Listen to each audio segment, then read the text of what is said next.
Vijayanagara channel ವೀಕ್ಷಕರಿಗೆ ನಮಸ್ಕಾರ. ವಿಜಯನಗರ ವಾರ್ತೆಗಳಿಗೆ ಸ್ವಾಗತ. ಮುಖ್ಯಾಂಶಗಳು.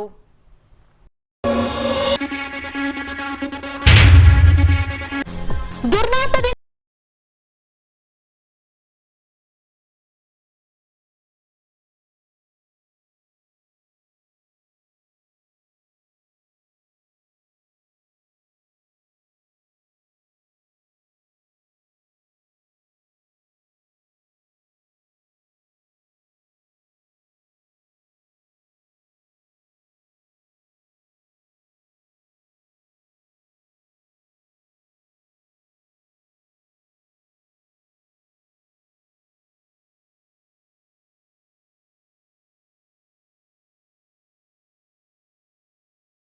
ಪ್ರಥಮ ಹೆಜ್ಜೆ ಮಕ್ಕಳಲ್ಲಿ ಸ್ಫೂರ್ತಿ ತುಂಬಿದ ಅಧ್ಯಕ್ಷ ಶಿವಪ್ರಕಾಶ್. ಈಗ ವಾರ್ತೆಗಳ ವಿವರ. ಹೊಸಪೇಟೆ ತಾಲೂಕು ಕಚೇರಿಗೆ ಆಗಮಿಸುವ ನಾಗರಿಕರ ಅನುಕೂಲಕ್ಕಾಗಿ ಕಚೇರಿಯ ಕಾಂಪೌಂಡ್ ಪಕ್ಕದಲ್ಲಿ ನಗರಸಭೆಯಿಂದ ಶೌಚಾಲಯವನ್ನ ನಿರ್ಮಿಸಲಾಗಿದೆ. ಸಮರ್ಪಕ ನಿರ್ವಹಣೆ ಇಲ್ಲದೆ ಉಪಯೋಗಿಸಲು ಅಯೋಗ್ಯವಾಗಿರುವ ಶೌಚಾಲಯವನ್ನ ದುರಸ್ತಿಗೊಳಿಸಬೇಕೆಂದು ವಿಜಯನಗರ ರಕ್ಷಣಾ ವೇದಿಕೆಯು ತಹಶೀಲ್ದಾರ್ಗೆ ಆಗ್ರಹಿಸಿದೆ. ಈ ಅಂಶಕ್ಕೆ ಸಂಬಂಧಿಸಿದಂತೆ ತಹಶೀಲ್ದಾರ್ರವರ ಕಚೇರಿಗೆ ಆಗಮಿಸಿದ ವಿಜಯನಗರ ರಕ್ಷಣಾ ವೇದಿಕೆ ತಹಶೀಲ್ದಾರ್ರವರಿಗೆ ಮನವಿ ಸಲ್ಲಿಸಿ ಶೌಚಾಲಯವನ್ನ ಸರಿಪಡಿಸಿ ಸಾರ್ವಜನಿಕರಿಗೆ ಅನುಕೂಲ ಮಾಡಿಕೊಡಬೇಕೆಂದು ಆಗ್ರಹಿಸಿದ್ದಾರೆ. ಹೊಸಪೇಟೆ ವಿಜಯನಗರ ರಕ್ಷಣಾ ವೇದಿಕೆಯಿಂದ ಮಾನ್ಯ ತಹಶೀಲ್ದಾರ್ಗೆ, ಕೆಎಸ್ಆರ್ಟಿಸಿ ಅಧಿಕಾರಿಗಳಿಗೆ ಮತ್ತು ಕೋರ್ಟ್ನಲ್ಲಿರ್ತಕ್ಕಂಥ ಲೀಗಲ್ ಏಡ್ಗೆ ಇವತ್ತು ಒಂದು ಮನವಿ ಪತ್ರವನ್ನು ಕೊಡ್ತಾ ಇದ್ದೀವಿ. ಹೊಸಪೇಟೆ ಇವತ್ತು ದಿನನಿತ್ಯ ಬೆಳೀತಕ್ಕಂಥದ್ದು. ವಿಜಯನಗರ ಜಿಲ್ಲೆ ಕೇಂದ್ರ ಸ್ಥಾನ ನಮ್ಮ ವಿಜಯನಗರ ಜಿಲ್ಲೆ ಹೊಸಪೇಟೆ ಆಗಿರ್ತಕ್ಕಂಥದ್ದು. ಇಲ್ಲಿ ಬಂದಂಥ ಸಾರ್ವಜನಿಕರಿಗೆ ಹೊಸಪೇಟೆ ನಗರದ ತಹಸೀಲ್ದಾರ್ ಕಚೇರಿ ಮುಂದೆ ಒಂದು ಶೌಚಾಲಯ ಸುಮಾರು ವರ್ಷಗಳಿಂದ ಕೆಟ್ಟು ದುರ್ವಾಸನೆ ನಾಡ್ತಕ್ಕಂಥದ್ದು ಸಾರ್ವಜನಿಕರಿಗೆ ಭಾಳಷ್ಟು ತೊಂದರೆ ಆಗ್ತಿದೆ. ಇದನ್ನು ದುರಸ್ತಿ ಮಾಡಬೇಕು, ಬಂದಂಥ ಪಬ್ಲಿಕರಿಗೆ ಒಳ್ಳೆಯದಾಗಲಿ. ಅಲ್ಲೇನು ಕೆಟ್ಟು ನಿಂತಿರ್ತಕ್ಕಂಥ ಒಂದು ಶೌಚಾಲಯನ ಬೇಗ ದುರಸ್ತಿ ಮಾಡಬೇಕು ಅಂತಂದೇಳಿ ಮಾನ್ಯ ತಹಸೀಲ್ದಾರ್ಗೆ ಒಂದು ಮನವಿ ಪತ್ರವನ್ನು ಕೊಟ್ಟಿದ್ವಿ. ಇದಾದ ನಂತರ ಕೋರ್ಟ್ನಲ್ಲಿ ಬಂದಂಥ ಕಕ್ಷಿದಾರಿಗೆ ಅಲ್ಲಿ ಲೀಗಲ್ ಏಡಿಗೆ ಒಂದು ಮನವಿ ಪತ್ರ ಕೊಟ್ಟಿದ್ವಿ. ಇನ್ನು ಬಸ್ ಸ್ಟ್ಯಾಂಡ್ನಲ್ಲಿ ಇರ್ತಕ್ಕಂಥ ಶೌಚಾಲಯ ಅಲ್ಲಿ ಕೂಡ ತೊಂದರೆ ಆಗ್ತಿದೆ. ಇವೆಲ್ಲರೂ ಕೂಡ ಒಂದು ವಾರದ ಒಳಗಡೆ ದುರಸ್ತಿ ಮಾಡಬೇಕು ಅಂತಂದೇಳಿ ಅಧಿಕಾರಿಗಳ ಗಮನಕ್ಕೆ ನಾವು ತಂದಿದ್ವಿ. ಅಧಿಕಾರಿಗಳು ನಮ್ಮ ಮನವಿಯನ್ನು ನಿರ್ಲಕ್ಷ್ಯ ಮಾಡಿದ್ರೆ ಮುಂದಿನ ದಿನಗಳಲ್ಲಿ ಹೋರಾಟವನ್ನು ಮಾಡ್ತೀವಿ ಅಂತಂದೇಳಿ ಮಾನ್ಯ ತಹಸೀಲ್ದಾರ್ ಗಮನಕ್ಕೆ ಇವತ್ತು ತಂದಿದ್ವಿ. ಸರ್ಕಾರಿ ಕೆಲಸದ ನಿಮಿತ್ತ ತಹಶೀಲ್ದಾರ್ ಕಚೇರಿಗೆ ಆಗಮಿಸುವ ಸಾರ್ವಜನಿಕರ ಅನುಕೂಲಕ್ಕಾಗಿ ಹೊಸಪೇಟೆ ನಗರಸಭೆಯಿಂದ 10 ಲಕ್ಷ ಮೊತ್ತದಲ್ಲಿ ಹಣವನ್ನ ಪಾವತಿಸಿ ಉಪಯೋಗಿಸುವ ಶೌಚಾಲಯವನ್ನ ನಿರ್ಮಿಸಲಾಗಿದೆ. ಸಮರ್ಪಕವಾಗಿ ನಿರ್ವಹಣೆ ಇಲ್ಲದೆ ಉಪಯೋಗಿಸಲು ಅಯೋಗ್ಯವಾಗಿದೆ. ಇದರಿಂದ ವಿಶೇಷವಾಗಿ ಮಹಿಳೆಯರಿಗೆ ತೊಂದರೆಯಾಗುತ್ತಿದೆ. ವಾರದಲ್ಲಿ ಕನಿಷ್ಠ 5 ದಿನಗಳ ಕಾಲ ಶೌಚಾಲಯವನ್ನ ಮುಚ್ಚಿರಲಾಗುತ್ತಿದೆ. ಹಾಗಾಗಿ ಶೌಚಾಲಯವನ್ನ ದುರಸ್ತಿಗೊಳಿಸಿ ಮೂಲ ಸೌಕರ್ಯವನ್ನ ಒದಗಿಸಿ ಕಚೇರಿ ಸಮಯದಲ್ಲಿ ಶೌಚಾಲಯವನ್ನ ತೆರೆದು ಸಾರ್ವಜನಿಕರಿಗೆ ಅನುಕೂಲ ಮಾಡಿಕೊಡುವಂತೆ ಆಗ್ರಹಿಸುತ್ತಾ ಒಂದು ವೇಳೆ 1 ವಾರದೊಳಗೆ ಕ್ರಮ ತೆಗೆದುಕೊಳ್ಳದಿದ್ದಲ್ಲಿ ಹೋರಾಟ ಮಾಡಬೇಕಾಗುತ್ತದೆ ಎಂದು ತಿಳಿಸಿದ್ದಾರೆ. ತಹಸೀಲ್ದಾರ್ ಆಫೀಸಿಗೆ ಬಂದು ಶೌಚಾಲಯಗಳ ದುರಸ್ತಿ ಮಾಡೋದಕ್ಕಾಗಿ ನಾವು ಅರ್ಜಿಯನ್ನು ಕೊಡಲಿಕ್ಕೆ ಬಂದಿದ್ವಿ. ತಹಸೀಲ್ದಾರ್ ಸರ್ ಅದನ್ನು ಕೂಡ ಒಪ್ಪಿದ್ದಾರೆ, ಮಾಡಿಸ್ತೀವಿ ಅಂತಂದೇಳಿ ಅಂದ್ಬಿಟ್ಟು 1 ವಾರದೊಳಗೆ ಈ ಶೌಚಾಲಯಗಳು ಎಲ್ಲವನ್ನು ದುರಸ್ತಿ ಮಾಡಿ ಕೊಡಬೇಕಾಗಿ ಕೇಳ್ಕೊಳ್ತಿದ್ದೀನಿ. ಯಾಕಂದರೆ ಮಹಿಳೆಯರಿಗೆ, ವಿಶೇಷವಾಗಿ ಮಹಿಳೆಯರಿಗೆ ಬಹಳ ಅನಾನುಕೂಲ ಆಗಿರೋದ್ರಿಂದ ಅವರಿಗಾಗಿ ಬೇಗನೆ ಮಾಡಿಕೊಡಬೇಕು, ದುರಸ್ತಿ ವ್ಯವಸ್ಥೆ ಮಾಡಿಕೊಡಬೇಕು, ಶೌಚಾಲಯದ ವ್ಯವಸ್ಥೆ ಮಾಡಿಕೊಡಬೇಕು. ಅದರಲ್ಲಿ ನೀರಿನ ವ್ಯವಸ್ಥೆ ಸಹ ಸೌಲಭ್ಯವನ್ನು ಒಳ್ಳೆಯ ರೀತಿಯಲ್ಲಿ ಮಾಡಿಕೊಡ್ಬೇಕಂತಂದೇಳಿ ಕೇಳಿಕೊಂಡು ಅರ್ಜಿಯನ್ನು ನಾವು ಕೊಟ್ಟಿದ್ದೀವಿ. ಸರ್ ಕೂಡ ಅದಕ್ಕೆ ರೆಸ್ಪಾನ್ಸ್ ಮಾಡಿದ್ದಾರೆ. ಇದ್ರ ಬಗ್ಗೆ ನಾವು ಕಾಯ್ತೀವಿ, 1 ವಾರದಲ್ಲೇ ಮಾಡಿಕೊಡ್ರಿ ಅಂತ ಕೇಳಿದ್ದೀವಿ. ಇದ್ರ ಬಗ್ಗೆ ನಾವು ಕಾಯ್ತೀವಿ ಅಂತ ಹೇಳ್ತೀವಿ. ಸ್ನೇಹಿತರೆ, ನಾವು ಸುಮಾರು ದಿನಗಳಿಂದ ಇವತ್ತು ತಾಲೂಕು ಕಚೇರಿಯಲ್ಲಿ ಆಗ್ತಾ ಇರ್ತಕ್ಕಂಥ ಶೌಚಾಲಯದ ಸಮಸ್ಯೆಯನ್ನು ನಾವು ಗಮನಿಸಿದ್ದೀವಿ. ನಮ್ಮ ಸಂಘಕ್ಕೆ ತಿಳಿಸ್ತಿರ್ತಕ್ಕಂಥ ಮಾಹಿತಿ ಏನಂದರೆ, ಅನೇಕ ದೂರದ ಊರುಗಳಿಂದ ತಮ್ಮ ಕೆಲಸಗಳಿಗೆ ಬಂದಿರ್ತಾರೆ. ಬಂದಂಥ ಸಂದರ್ಭದಲ್ಲಿ ಆಕಸ್ಮಿಕವಾಗಿ ಆಗಲಿ ಅಥವಾ ಸಹಜವಾಗಿ ಆಗಲಿ ಶೌಚಾಲಯಕ್ಕೆ ಹೋಗ್ಬೇಕಂದ್ರೆ ತಾಲೂಕು ಕಚೇರಿ ಇರ್ತಕ್ಕಂಥ ಶೌಚಾಲಯದಲ್ಲಿ ವಾರಕ್ಕೆ 4 ರಿಂದ 5 ದಿನ ಬಂದ್ ಮಾಡಿರ್ತಾರೆ. ಉದ್ದೇಶ ಇಷ್ಟೇ, ಸರಿಯಾದ ನೀರಿನ ವ್ಯವಸ್ಥೆ ಇರುವುದಿಲ್ಲ ಮತ್ತು ಸ್ವಚ್ಛತೆ ಇರುವುದಿಲ್ಲ ಅನ್ನೋ ಕಾರಣದಿಂದ ಬಂದ್ ಮಾಡಿರ್ತಾರೆ. ಗಂಡ್ಮಕ್ಳು ಎಲ್ಲೇ ಒಂದು ಕಡೆ ತಾವು ಹೋಗ್ತಾರೆ, ಬಟ್ ಹೆಣ್ಮಕ್ಳು ಎಲ್ಲಿ ಹೋಗಬೇಕು?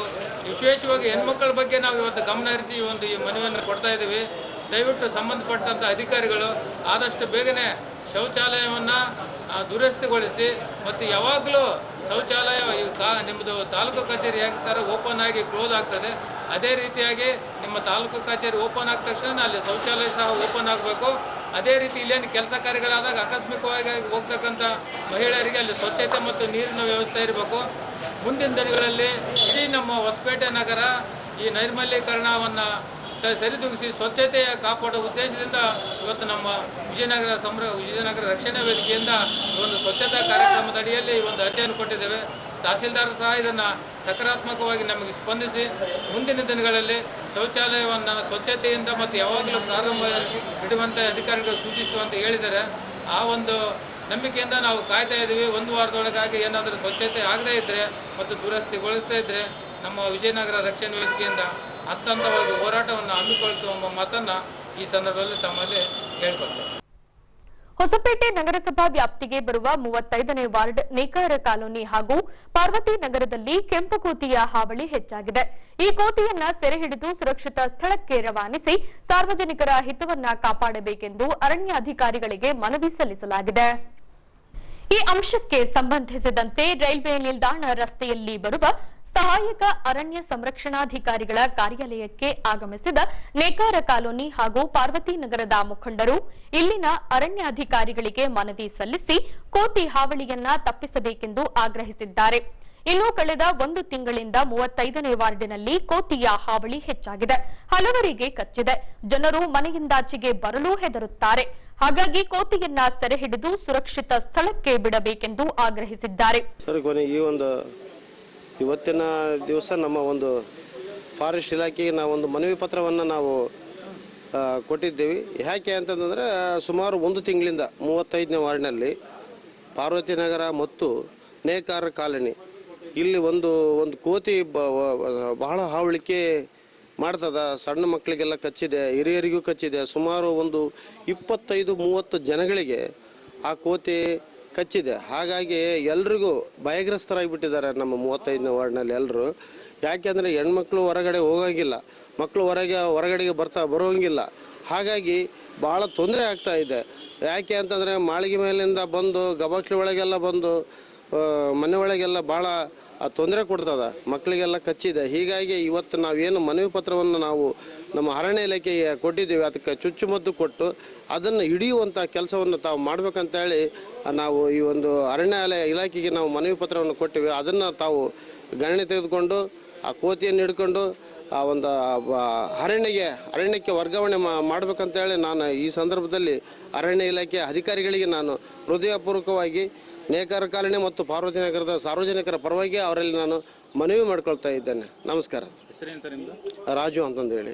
ಇನ್ನು ಆದಷ್ಟು ಬೇಗ ಕೋತಿಯನ್ನ ಸೆರೆ ಹಿಡಿದು ಸುರಕ್ಷಿತ ಸ್ಥಳಕ್ಕೆ ರವಾನಿಸಲಾಗುವುದು. ಕೋತಿಯನ್ನ ಸೆರೆ ಹಿಡಿಯಲು ಸ್ಥಳೀಯ ನಿವಾಸಿಗರ ಸಹಕಾರ ಬಹುಮುಖ್ಯವೆಂದು ಅರಣ್ಯಾಧಿಕಾರಿಗಳು ಈ ವೇಳೆ 35ನೇ ವಾರ್ಡಿನ ನಿವಾಸಿಗರಿಗೆ ಭರವಸೆ ನೀಡಿದ್ದಾರೆ. ಎಲ್ಲರಿಗೂ ನಮಸ್ಕಾರ. ಇಂದು ನೇಕಾರ ಕಾಲೋನಿ ಹಾಗೂ 35ನೇ ವಾರ್ಡಿನ ಪಾರ್ವತಿ ನಗರದ ಸಾರ್ವಜನಿಕರು ಅಲ್ಲಿ ಅವರಿಗೆ ಒಂದು ಕೆಂಪು ಕೋತಿ ತೊಂದರೆ ನೀಡ್ತಾ ಇದೆ ಅಂದ್ಬಿಟ್ಟು ಒಂದು ದೂರು ನೀಡಿರ್ತಾರೆ. ಇದು ಸತತವಾಗಿ ಒಂದು 10-15 ದಿನದಿಂದನೂ ಈ ಕೆಂಪು ಕೋತಿ ಅವರೆಲ್ಲರಿಗೂ ಸಮಸ್ಯೆ ಮಾಡ್ತಾ ಇದೆ. ಚಿಕ್ಕ ಮಕ್ಕಳಿಗೆ, ಆಮೇಲೆ ಹಿರಿಕರಿಗೆ, ಮಲೇರಿಯಂಥವರಿಗೆ ತುಂಬ ಕಚ್ಚಿ ಸಮಸ್ಯೆ ಉಂಟು ಮಾಡಿದೆ. ಇದನ್ನ ಹಿಡಿದು ಸುರಕ್ಷಿತವಾಗಿ ಕಾಡಿಗೆ ಬಿಡಬೇಕಂತ ಅಂದ್ಬಿಟ್ಟು ಇವತ್ತು ಸಾರ್ವಜನಿಕರು ಬಂದು ಮನವಿ ಮಾಡಿದ್ದಾರೆ. ಇದ್ರ ನಿಟ್ಟಿನಲ್ಲಿ ನಾವು ಕೂಡ ಅದನ್ನು ಸುರಕ್ಷಿತವಾಗಿ ಹಿಡಿದು ಕಾಡಿಗೆ ಬಿಡೋಕ್ಕೆ ತುಂಬ ಪ್ರಯತ್ನ ಮಾಡ್ತಾ ಇದ್ದೀವಿ. ಆದರೆ ಅದು ಸ್ವಲ್ಪ ಸಿಗ್ತಾ ಇಲ್ಲ. ಅದಕ್ಕೋಸ್ಕರ ನಾವು ಸಾರ್ವಜನಿಕರು ಮನವಿ ಮಾಡೋದೇನಂತಂದರೆ, ಅದು ಯಾವತ್ತಾದ್ರೂ ಕಂಡು ಬಂದಂಥ ಸಮಯದಲ್ಲಿ ಇಲ್ಲ ಒಂದು ಕೊಠಡಿಯಲ್ಲಿರೋಂತಹ ಇಲ್ಲ ಬಂದಂಥ ಸಮಯದಲ್ಲಿ ಅದನ್ನು ಕೂಡಾಕ್ಬೇಕಂತ ಒಂದು ಮನವಿ ಮಾಡ್ತಾ ಇದ್ದೇವೆ. ಏನಾದ್ರು ಇತ್ತಂತಂದರೆ ನಮಗೆ ಸಂಪರ್ಕ ಮಾಡೋದಲ್ಲಿ ಕೂಡಲೇ ನಾವು ಅದನ್ನು ಆ್ಯಕ್ಷನ್ ಮಾಡ್ಕೊಂಡ್ಬಿಟ್ಟು ಹಿಡಿಯೋಕ್ಕೆ ತುಂಬ ಹೆಲ್ಪ್ ಆಗ್ತದೆ. ಸಾರ್ವಜನಿಕರಲ್ಲಿ ಇದೊಂದು ನಾವು ಮನವಿ ಮಾಡ್ತಾ ಇದ್ದೀವಿ ಅರಣ್ಯ ಇಲಾಖೆ ವತಿಯಿಂದ. ಆಮೇಲೆ ಅದನ್ನ ಆದಷ್ಟು ಬೇಗ ಇನ್ನೊಂದು 2-3 ದಿನದಲ್ಲಾದ್ರೂ ಅದನ್ನ ಹಿಡಿದ್ಬಿಟ್ಟು ಸುರಕ್ಷಿತ ಕಾಡಿಗೆ ವಾಪಸ್ ಬಿಡೋಂಥ ಒಂದು ಪ್ರಯತ್ನ ಮಾಡ್ತೀವಿ ಅಂತೇಳಿ ನಾನು ಈ ಮೂಲಕ ತಿಳಿಬಯಸ್ತೇನೆ. ಇವಾಗ ನೋಡಿ, ಇವಾಗ ಹೊಸಪೇಟೆ ಭಾಗದಲ್ಲಿ ಏನಿಲ್ಲ ಅಂದ್ರೆ ಕೂಡ ಒಂದು ಸಾವಿರಾರು ಮಂಗಗಳಿದ್ದಾವೆ. ಅದರಲ್ಲಿ ಕೆಲವೊಂದು ಯಾವುದಾದ್ರೂ ಒಂದು ಸ್ವಲ್ಪ ಸಮಸ್ಯೆ ಇರೋಂಥ ಮಂಗಗಳು ಮಾತ್ರ ಸಾರ್ವಜನಿಕರಿಗೆ ತೊಂದರೆ ಮಾಡ್ತಾ ಹೊರತು ಎಲ್ಲವೂ ತೊಂದರೆ ಮಾಡೋಕ್ಕೆ ಹೋಗಲ್ಲ.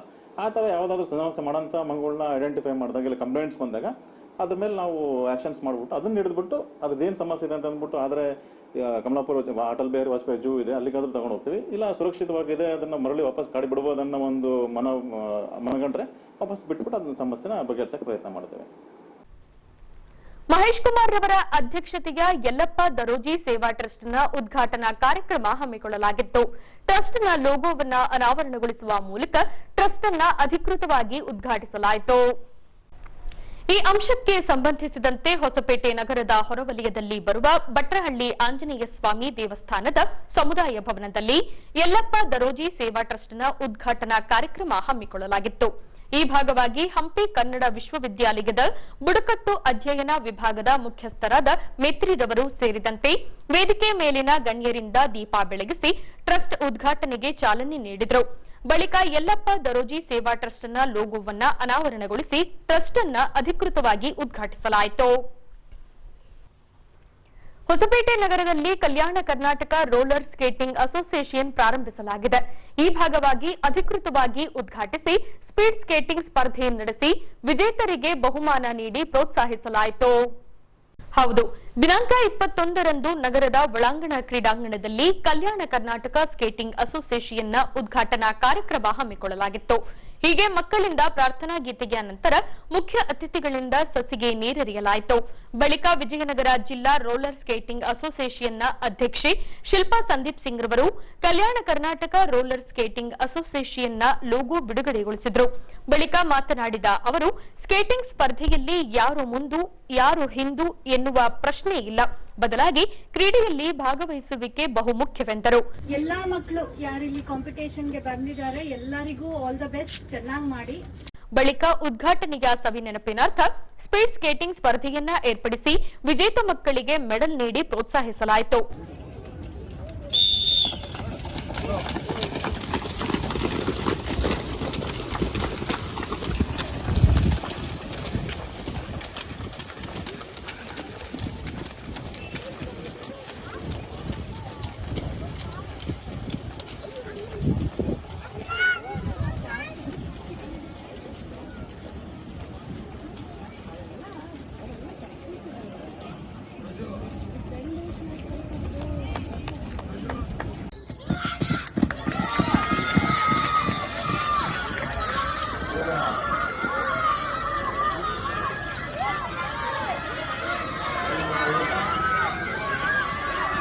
ಇದೇ ಸಂದರ್ಭದಲ್ಲಿ ಕಲ್ಯಾಣ ಕರ್ನಾಟಕ ರೋಲರ್ ಅಸೋಸಿಯೇಷನ್ನ ಅಧ್ಯಕ್ಷ ಶಿವಪ್ರಕಾಶ್ ರವರು ಮಾತನಾಡಿ, ಮುಂದಿನ ಯಶಸ್ಸಿಗೆ ಇದೊಂದು ಪ್ರಥಮ ಹೆಜ್ಜೆ. ಇಲ್ಲಿ ಉತ್ತಮ ಅಭ್ಯಾಸ ನಡೆಸಿ ರಾಜ್ಯ, ರಾಷ್ಟ್ರ ಹಾಗೂ ಅಂತಾರಾಷ್ಟ್ರೀಯ ಮಟ್ಟದಲ್ಲಿ ಸ್ಪರ್ಧಿಸಲು ಅವಕಾಶಗಳು ಲಭಿಸಲಿವೆ ಎಂದು ಮಕ್ಕಳಲ್ಲಿ ಸ್ಫೂರ್ತಿ ತುಂಬಿದರು. ಈ ಒಂದು ಇವೆಂಟ್ ಇಲ್ಲಿ ಹೊಸಪೇಟೆಯಲ್ಲೇ ಯಾಕೆ ಸ್ಟಾರ್ಟ್ ಮಾಡ್ತಾ ಇದೀವಿ ಅಂದ್ರೆ, ಇವತ್ತಿನ ದಿವಸ ಈ ಒಂದು ಅಸೋಸಿಯೇಷನ್ ಉದ್ಘಾಟನೆ ಪ್ಲಸ್ ಆ ಒಂದು ಕಾರಣಕ್ಕಾಗಿನೇ ಈ ಒಂದು ಇವೆಂಟ್ ನ ಅರೇಂಜ್ ಮಾಡಿದ್ದಾರೆ. ನನ್ನ ಒಂದು ಕೋರಿಕೆ, ಮೇಡಮ್ ಅವರು ಹೇಳಿದಂತೆ, ಇಲ್ಲಿ ಯಾರು ಹಿಂದೂ ಇಲ್ಲ ಮುಂದೂ ಇಲ್ಲ, ಒಟ್ಟು ಎಲ್ಲರೂ ಏಕ ಸ್ಪೋರ್ಟ್ಸ್ ಅಷ್ಟೇ. ಫಸ್ಟ್ ಬಂದೆ, ಸೆಕೆಂಡ್ ಬಂದೆ, ಲಾಸ್ಟ್ ಬಂದೆ, ಅದೇನು ಅನ್ಕೋಬೇಡ್ರಿ. ಇದು ನಿಮ್ಮ ಮೊದಲನೆಯ ಪ್ರಯತ್ನ ನಮ್ಮ ಹೊಸಪೇಟೆಯಿಂದ ಮುಂದಿನ ಯಶಸ್ಸಿಗೆ ದಾರಿ ಆಗ್ಲಿ ಅಂತ ನಾನು ಹಾರೈಸ್ತಾ ಇದ್ದೇನೆ. ಇವತ್ತು ಇಲ್ಲಿ ನಡೆದಿರ್ತಕ್ಕಂಥ ಎಲ್ಲ ಮಕ್ಕಳು ಇನ್ನು ಮುಂದೆ ಫ್ಯೂಚರ್ ಅಲ್ಲಿ ಒಂದಿಲ್ಲ ಒಂದು ಕಡೆ ಹೋಗ್ಬಿಟ್ಟು ಅಲ್ಲಿ ಯಶಸ್ಸು ಗಳಿಸ್ರಿ, ಇಲ್ಲಿ ಗಳಿಸೋದಲ್ಲ. ಇದು ನಿಮ್ಮ ಯಶಸ್ಸಿನ ಹಂತದ ಮೊದಲನೇ ಮೆಟ್ಟಿಲು, ಫಸ್ಟ್ ಸ್ಟೆಪ್ ಇಲ್ಲಿಂದ ಆಗಲಿ ಅಂತ ನಾನು ನಿಮ್ಮೆಲ್ಲರಿಗೂ ಒಳ್ಳೆಯದಾಗ್ಲಿ ಅಂತೇಳಿ ಭಗವಂತನಲ್ಲಿ ಪ್ರಾರ್ಥಿಸ್ತಾ ಇದ್ದೇನೆ. ಈಗ ಪೊಲೀಸ್ ಪ್ರಕಟಣೆ. ಎಷ್ಟೇ ಹಳೆಯ ಬಂಗಾರವಿರ್ಲಿ, ಪಾಲಿಶ್ ಮಾಡಿದ ಮೇಲೆ ಹೊಸದೇ ರೀತಿಯಲ್ಲಿ ಕಾಣ್ತದೆ ತಾಯಿ, ನೋಡಿ.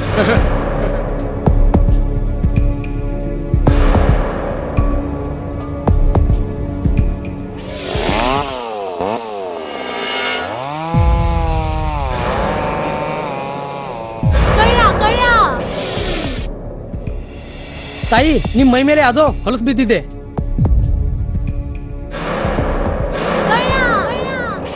ಇಲ್ಲಿ ತಾಯಿ, ನಾನು ಪೊಲೀಸ್.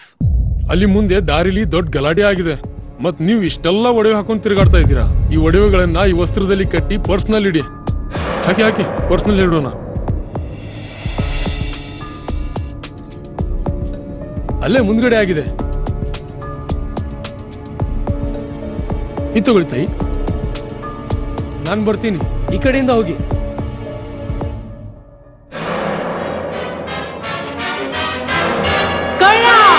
ಇಂತಹ ಮೋಸದ ಸಂಗತಿ ನಿಮಗೂ ನಡೆಯಬಹುದು. ತಮ್ಮ ಬೆಲೆ ಬಾಳುವ ಒಡವೆ ಆಭರಣ ವಸ್ತುಗಳನ್ನು ಎಚ್ಚರಿಕೆಯಿಂದ ಕಾಪಾಡಿ. ಯಾವುದೇ ಮಾತುಗಳಿಗೆ ಮರುಳಾಗಬೇಡಿ. ಸಂಶಯಾಸ್ಪದ ರೀತಿಯಲ್ಲಿ ಯಾರಾದರೂ ಕಂಡು ಬಂದರೆ ಸಮೀಪದ ಪೊಲೀಸ್ ಠಾಣೆಯನ್ನು ಸಂಪರ್ಕಿಸಿರಿ. ಈಗ ಕೊನೆಯಲ್ಲಿ ಮತ್ತೊಮ್ಮೆ ವಾರ್ತೆಗಳ ಮುಖ್ಯಾಂಶಗಳು.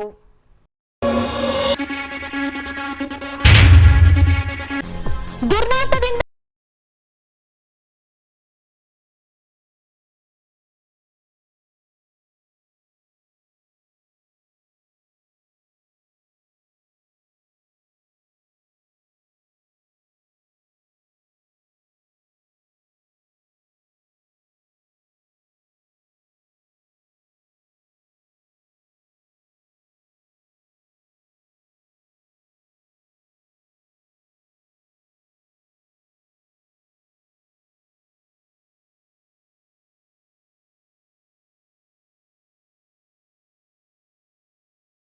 ಇದೊಂದು ಪ್ರಥಮ ಹೆಜ್ಜೆ. ಮಕ್ಕಳಲ್ಲಿ ಸ್ಫೂರ್ತಿ ತುಂಬಿದ ಅಧ್ಯಕ್ಷ ಶಿವಪ್ರಕಾಶ್.